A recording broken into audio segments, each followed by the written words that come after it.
Hello everyone, this is my first mini blog. তো আমাকে কেমন লাগছে অবশ্যই কমেন্টে জানিও। তো দিনটা ছিল 13 নভেম্বর, বৃহস্পতিবার। সেদিন আমি যাচ্ছিলাম দিদির বাড়ি, সেই জন্য এখানে একটু মিষ্টি নেওয়া হচ্ছিল। আর এই যে মিষ্টি নেওয়া হয়েও গেছে। তো চলো। আর এই দেখো আমাদের টুনটুন মৌসি।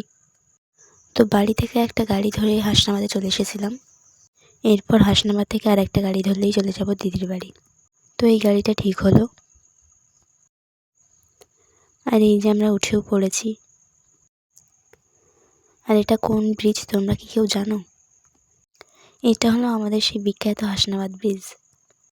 ব্রিজের চারপাশটা খুব সুন্দর লাগছিল। ও, আমার সাথে কে কে ছিল সেটাই তো তোমাদের বলা হয়নি। আমার সাথে ছিল জেঠিমা, ভাই আর ভাইজি। তো এই জেঠিমার মেয়ের বাড়িতেই আমরা যাচ্ছিলাম। আর কেন যাচ্ছিলাম সেটা তোমরা কিছুক্ষণ পরেই জানতে পারবে। তো চলো, যেতে যেতে তোমাদের সাথে একটা কথা শেয়ার করি। অ্যাকচুয়ালি বাড়ির থেকে বেরোনোর আগে আমি একটা গেট রেডি ভিডিও শ্যুট করেছিলাম, কিন্তু ভিডিওটা সেভ না করেই ফোনটা অফ করে দিয়েছিলাম।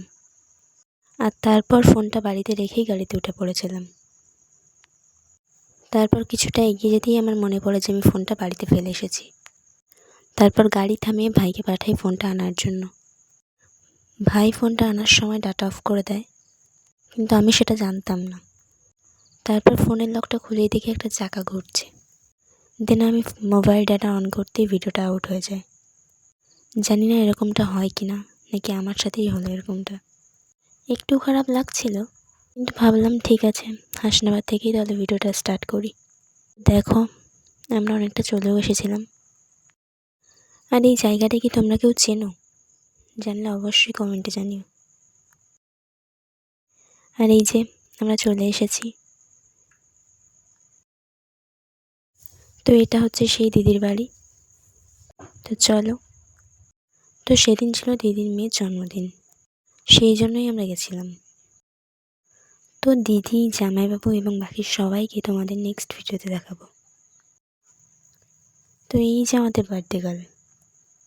এরপর কী হলো সেটা তোমাদের দেখাবো নেক্সট ভিডিওতে। টাটা।